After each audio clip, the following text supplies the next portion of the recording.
किधर? देखो छात्रों, हमने पिछली तासिका में गद्य की अध्यापन पद्धतियों का अभ्यास किया। अभी इस तासिका में हम पद्य की अध्यापन पद्धतियों के बारे में जानकारी प्राप्त करने वाले हैं। जैसे कविता जो रचनाएं होती हैं, काव्य रचनाएं जो होती हैं, वो बड़ी ही महत्वपूर्ण होती है, क्योंकि छात्र का जो भावनिक और मानसिक विकास जो होता है, इसमें काव्य रचनाएं एक बहुत महत्वपूर्ण भूमिका यहाँ पर बताती हैं। इसमें आचार्य विश्वनाथ जी ने एक वाक्य कहा है, वाक्य रसात्मक काव्य। वाक्य रसात्मक काव्य यानी कोई भी वाक्य रस से जब भरा होता है तब वो काव्य में परिवर्तित होता है और काव्य से छात्रों में भावनिक परिदृष्टि निर्माण होती है। इसीलिए हमें काव्य के अध्यापन यानी पद्य के अध्यापन करते समय छात्रों के कौन कौन से अंगों का विकास होता है, यह पहले देखना है। उद्देश्य क्या क्या है काव्य अध्ययन का? तो पहली जो है कि जो छोटी कक्षाओं के बच्चे होते हैं, छात्र होते हैं, उनमें स्व गायन की योग्यता निर्माण करने के लिए काव्य महत्वपूर्ण होते हैं। लय सुर ताल में वह गायन कर सके, ऐसी क्षमता उनमें निर्माण होनी चाहिए, इसलिए काव्य महत्वपूर्ण भूमिका निभाती है। दूसरा है मानसिक शक्तियों का विकास इसमें होता है। तीसरा है काव्य रचना के लिए उनमें सक्षमता निर्माण हो। जैसे जैसे हम देखते हैं कि छोटे छोटे कक्षाओं के बच्चे जब बड़े बड़े होते हैं तो उनमें से कई सारे बच्चे अपने अपने खुद कविताएं लिखते हैं, क्योंकि उनका मानसिक और भावनिक अंग तब विकसित होता है। इसलिए उनमें काव्य रचनाओं के लिए सक्षम होने के लिए काव्य में कौन सी बातें महत्वपूर्ण होती है, छंद कौन से उपयोग किए जाते हैं, अलंकार कौन से उपयोग किए जाते हैं, इसलिए काव्य की रचनाओं के लिए उन्हें सक्षम किया जाता है। अगला जो है सौंदर्यानुभूति। अभी हम एक उदाहरण देखेंगे। जैसे हम सिनेमा के गाने सुनते हैं तो गाने सुनते समय हम हमारी यादों में कहीं तो भी चले जाते हैं या फिर हमारे सामने कल्पनाएं खड़ी हो जाती हैं। इसीलिए एक सौंदर्यानुभूति का जो आविष्कार उन्होंने होता है तो सिर्फ काव्यों की वजह से होता है।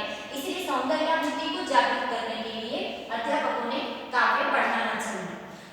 अगला है विभिन्न काव्य लेखन शैलियों से उनका परिचय होना चाहिए। काव्यों में भी अलग अलग शैलियां बताई गई हैं। इनको बताने से छात्रों में जो काव्य की शैली कौन सी है जिसमें वह खुद कविताएं भी कर सकते हैं और जो कुछ कविताएं वो पढ़ते हैं किसी लेखक की, किसी कवि की, तो वह शैली कौन सी है वह पहचान पाते हैं। छंद, रस, अलंकार, जैसे मैंने कहा कि मानसिक शक्ति और भावनिक शक्तियों के विकास के लिए हम देखते हैं कि काव्य हम पढ़ते हैं, लेकिन काव्य की रचनाओं के लिए इन दो भावनाओं का विकास होने के साथ साथ काव्य की कुछ विशेषताएं होती हैं जिनमें छंद, रस और अलंकार का उपयोग होता है।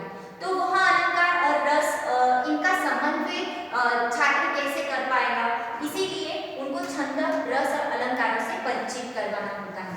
ऐसे पद्य अध्यापन के उद्देश्य हमें बालकों के लिए बताए गए हैं। पद्य अध्यापन की कौन सी प्रमुख पद्धतियां हैं?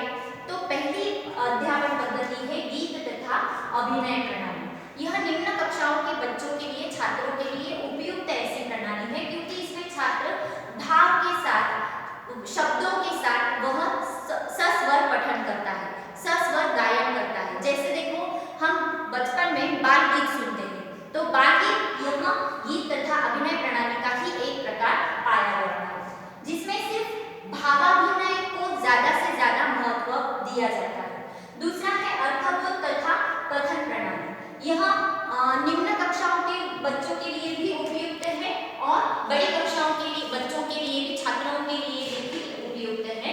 इनमें शब्दों के अर्थ को बताकर काव्य का विस्तृत विवरण किया जाता है, जिसमें कथन को अधिक महत्व दिया जाता है। शब्दों के साथ स्पष्टीकरण करना यानी शब्द का अर्थ लेकर काव्य को समझाना इस पद्धति की महत्वपूर्ण विशेषता है। तीसरी है व्याख्या प्रणाली। इसमें जो होती है कि कवि के कौन से शैली से वह पद्य की अध्यापन पद्धति काव्य जो है वह रचित होता है। कवि ने कौन से छंद, रस, अलंकार, कौन से छंदों का उपयोग ज्यादा से ज्यादा कवि के अलग अलग काव्यों में बताया गया है, तो इस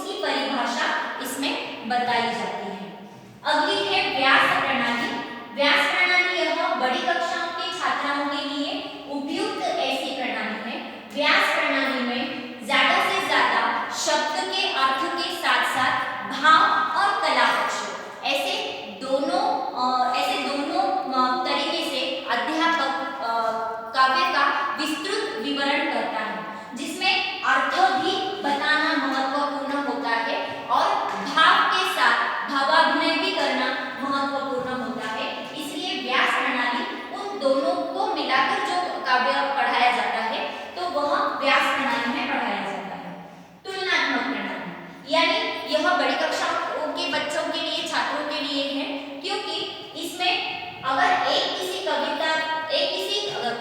कवि के कविता की उसी कवि के साथ दूसरी जो एक कविता होती है उसके साथ उसकी तुलनाएं की जाती है। तुलनाएं की जाती है यानी वो किस हिसाब से की जाती है? छंदों के हिसाब से, अलंकारों के हिसाब से, कवि के दृष्टिकोण के हिसाब से। जैसे हम देखते हैं गद्य में प्रेमचंद जी ऐसे लेखक हैं जिन्होंने किसानों पर ज्यादा से ज्यादा या सामाजिक चित्रण पर ज्यादा से ज्यादा लेखन किया हुआ है। तो उसी तरीके से उनके एक खंड के साथ या फिर एक लेखन के साथ दूसरे लेखन की जो तुलना होती है तो वह तुलनात्मक प्रणाली में होती है। तो इसलिए तुलनात्मक प्रणाली, और इसके लिए छात्रों का मानसिक विकास होना बहुत जरूरी है, क्योंकि तभी वह समझ पाते हैं कि अध्यापक को कहना क्या है। अगली है समीक्षा प्रणाली। यह भी ऐसी प्रणाली है जिसमें छात्रों का मानसिक और भावनिक दोनों तरीके से पूर्ण विकास हो, तभी समीक्षा प्रणाली का उपयोग अध्यापक कर सकते हैं। बड़ी कक्षाओं की छात्राओं के लिए यह पद्धति अधिक ज्यादा उपयुक्त है, क्योंकि समीक्षा उसे कहते हैं जिस काव्य में जो कुछ कमतरताएं हमें दिखती है, जो कुछ कमियां खामियां हमें दिखती है, उसके बारे में ज्यादा से ज्यादा अध्यापक बताता है और उसके साथ चर्चा करता है, और उस चर्चा में छात्रों को भी वह सहभागी करता है। इसलिए वह है समीक्षा प्रणाली, और समीक्षा करने के लिए छात्रों का मानसिक तथा भावनिक विकास होना बहुत जरूरी है। अगली है खंडान्वय प्रणाली। यह खंडान्वय प्रणाली भी बड़ी कक्षाओं की छात्राओं के लिए ज्यादा से ज्यादा उपयुक्त है, क्योंकि इनमें काव्य खंड करके पढ़ाए जाते हैं, यानी खंड से एक खंड का दूसरे खंड के साथ जो एक खंड का दूसरे खंड के साथ जो संबंध होता है वह अध्यापक वहां पर विस्तृत से विवरण करता है, और खंड करके वह कविता का अध्यापन करते हैं। तो इसीलिए जैसे गद्य अध्यापन पद्धति है, हमने सब देखा कि उसके उद्देश्य क्या है, उसकी पद्धति क्या है। हर एक पद्धति की कुछ मर्यादाएं भी है, कुछ गुण भी है, कुछ दोष भी है, लेकिन फिर भी जैसे जैसे छात्रों का प्रकार होता है उस तरीके की योग्य अध्यापन पद्धति का उपयोग विद्यार्थी शिक्षकों ने अपने अध्यापन में करना चाहिए, ताकि वो आगे जाकर शिक्षक बनने के बाद एक प्रभावी शिक्षक